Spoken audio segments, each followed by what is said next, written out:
How you doing? It's Paul from 6eight again. Today I'm going to be talking to you a little bit about barriers.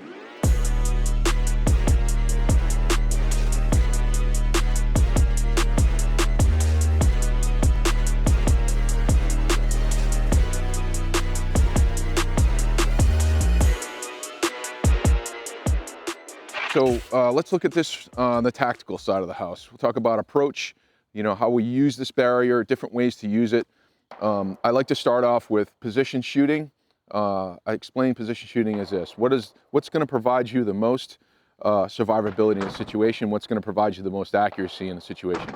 So we tell people that the closest to the ground is going to provide the most accuracy, and when you are standing up, obviously it's going to give you the most mobility, which is going to equal survivability. So in between is kneeling. I preach anything else that's going to be standing, so we'll work from top down, and I'll just demonstrate. We're just not going to go hot just yet, but I tell people when they're going to approach a barrier, don't get sucked into the barrier and find yourself way up front here. So let's just talk about the gun and the presentation.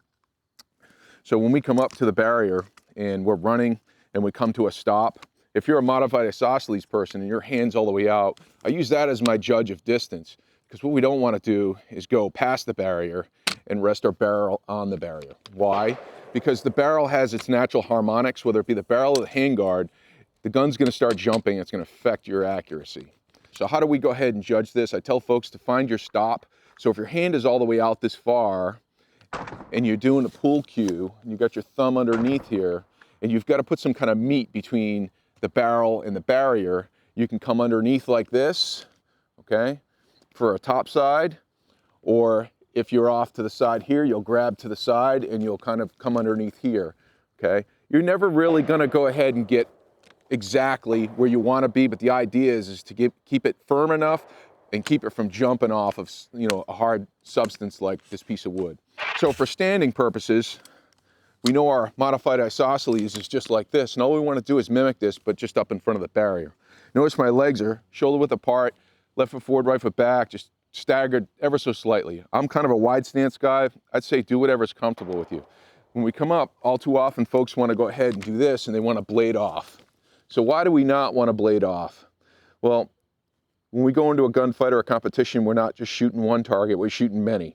So downrange, I've got targets about 30 degrees off to the right. As I try to go ahead and turn to the right, I start getting off balance. So when we talked about fundamentals before, you're off balance, that's going to affect your foundation, which is going to affect your accuracy or ability to shoot multiple rounds in the same spot effectively.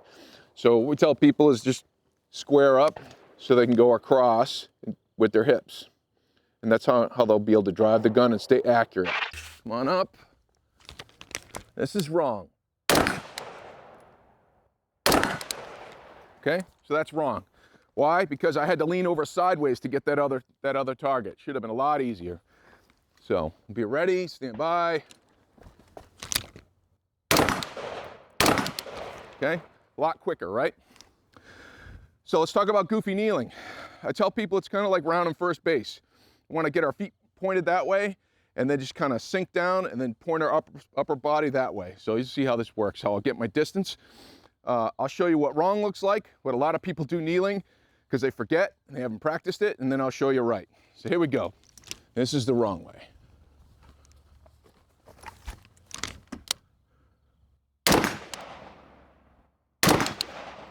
Okay.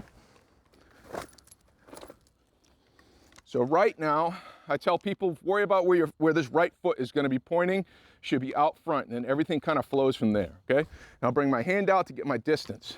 So here we go. A lot quicker coming into it. I look a lot more comfortable. Generally, if you look comfortable and you feel comfortable, then you're doing the right thing. That's what I tell people. It's a very weird thing to kind of practice, but once you do it, once you get used to it, folks can sit down in that position, 150 yards, some 200 yards, pretty easy. We were talking about barriers here, and sometimes you'll come up to a barrier you've never seen before, some that are restrictive, like this one's busted, so this is a hazard. This has a slope to it. It's got a block off area. Sometimes you're going to be in a competition, you're going to be stuck with only shooting within these confines here. So you have to figure out what works for you. I'm not going to raise my hand and say this is broken.